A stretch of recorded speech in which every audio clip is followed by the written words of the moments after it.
نعاود لكم انا شنو وقع لي انايا. وقت هذه وقعت لي مع واحد السمسار كيبيع شري الطوموبيلات.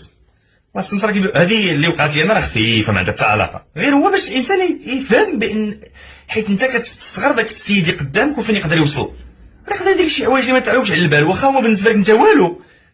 واحد السيد عيط لي في التليفون، السلام عليكم. وعليكم السلام. كنت حاط واحد الطوموبيل في البيع، واش عندك واحد الطوموبيل في البيع؟ قلت ليه ياه. قال لي فينا بلاصه؟ قلت ليه بلاصه الفلانيه. قال لي الله يخليك انا راني حدا كازا فواياجور، والسيد اللي بغى يشوف الطوموبيل ها هو راه معايا، وباش نديبلاصاو بجوج وكذا. عرفتي الا جيتي عندنا والطوموبيل اللي كان فيها داكشي اللي قلتي لنا راه نقضيو معاك الغرض.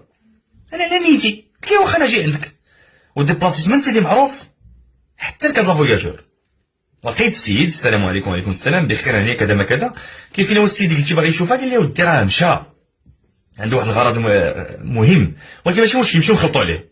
قلت لي غنمشيو نخلطوا عليه. فين غنمشيو نخلطوا عليه؟ في الولفه. عاوتاني من